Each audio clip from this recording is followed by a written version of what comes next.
7 Effective Ways to Master Self-Discipline. For anyone seeking to live a more disciplined life, time and consistency are necessary. The key to achieving this is moderation. When you do anything in moderation, it signifies you have the ability to stop when you've had enough.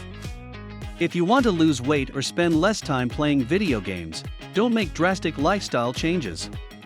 Instead, concentrate on controlling your behavior and gradually diminishing your undesirable habits in order to build lifelong self-discipline. So how do you put all of this into action? Here are 7 techniques for mastering self-discipline. Watch until the end of this video and find out why Elon Musk's own strategies may be effective to him, but not to you.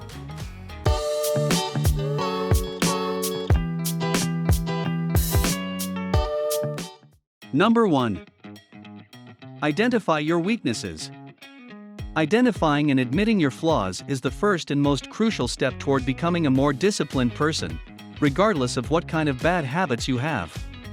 The simple fact is that everyone has a weakness for something, whether it's junk food, excessive coffee consumption, or spending money they don't have.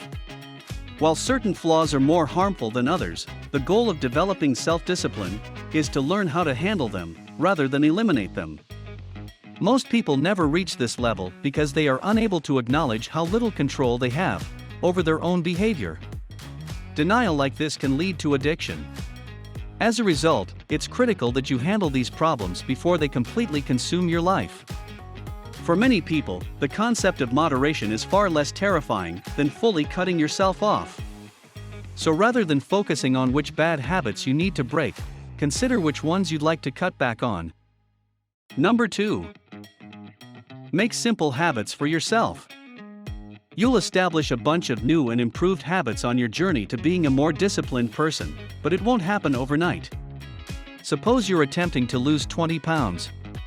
When you haven't worked out in years, you can't just wake up one morning and decide it's time for a 30-minute run. You'll be tired, sore, and unmotivated in the end. So you should begin slowly and gradually increase your progress toward your goal.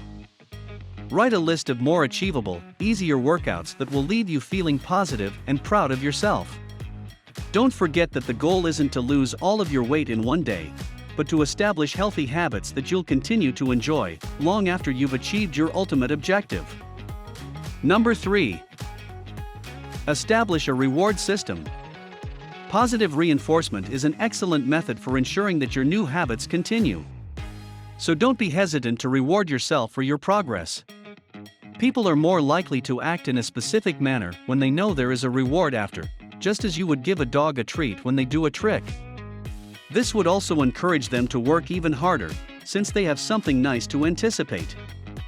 This is extremely beneficial for persons who are having trouble starting new routines because they lack the self-discipline to persist through the initial stages.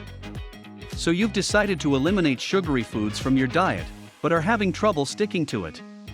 You may focus all of your attention on the cookie or brownie that awaits you at the end of the day, if you use a reward system, making it simpler to stick to your diet. You will always be in control of your habits and impulses, rather than allowing them to control you. Number 4. Create personal standards. Disciplined people frequently encourage themselves to keep striving by closely sticking to a set of personal standards. Standards are simply personal limits that define the absolute bare minimum of what you can do.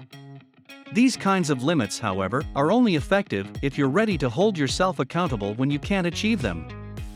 Most people struggle with this because they establish unrealistically high standards that are impossible to reach on a daily basis. It's essential to keep in mind that standards and goals are not the same. While goals are something you aim for over time, you should be able to accomplish your standards on a daily basis.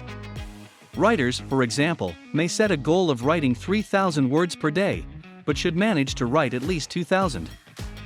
What are the advantages of having personal standards? When it comes to their goals, most people apply an all-or-nothing strategy. Either they can finish it right away, or they give up. Creating standards gives you a purpose to keep going, even if you aren't able to attain your goal. Number 5. Plan ahead. It's vital to recognize when you're putting yourself in unsafe situations, after you've acknowledged your weaknesses. Say you're trying to cut down on your fast food intake. You used to eat a burger and fries every day for lunch, but you've now switched to salads. So would eating your salad at McDonald's be a smart idea? The point is that you should be aware of and avoid circumstances where your weaknesses might get the best of you.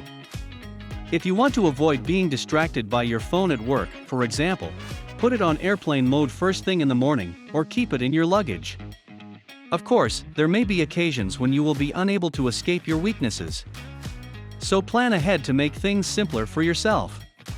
Determine what you'll do to avoid relapsing to old habits, and devise a strategy to reward yourself for overcoming temptation. This type of preparation not only keeps you on track, but it also provides you a sense of control over your life. Number 6. Set alarms. When it comes to harmful behaviors, time is a slippery slope. If you're someone who watches too much TV, plays too many video games, or spends too much time on social media, you know how easy it is to simply take a few more minutes to finish a mission or complete an episode. However, a few minutes can quickly stretch into many hours, and before you realize it, you've used up the entire day. How can you apply moderation to prevent this from happening again? Many other people focus on getting rid of television and video games, even if they weren't the problem to begin with. The actual problem is how much time you spend on them. To put it another way, you can keep playing your favorite games, as long as you stay within a certain time limit. Set an alarm for 1 hour the next time you play a game, and make sure the volume is turned all the way up. The purpose is to physically recognize when you've reached your limit, and come to a complete stop. If you want to take it a step further, place your alarm across the room, so you'd have to switch it off by putting the remote down and standing up. Instead of aimlessly playing for another hour, use the short walk across the room to reset and assess your priorities. Number 7. Adjust as needed. Every person's journey to acquiring self-discipline is different. Sure, there are plenty of highly precise programs out there that have proven to be successful for others. However, this does not guarantee that they will do the same for you. By scheduling every second of every day, Elon Musk may have achieved self-discipline and increased his productivity. Other equally accomplished people, on the other hand, may find this technique oppressive and ineffective. Rather than simply imitating what your favorite celebrity does, you should create a program tailored to your specific goals, strengths, and weaknesses. If you know you're more active at night, don't force yourself to exercise first thing in the morning, simply because other disciplined people do. You'll build the kind of ironclad self-discipline you're striving for, as long as you continuously establish and achieve goals. Do you have other tips that helped you achieve self-discipline? Feel free to share it with us in the comments section. Don't forget to share this with your friends too, who need to learn about moderation. Subscribe to our channel for more helpful tips and amazing content.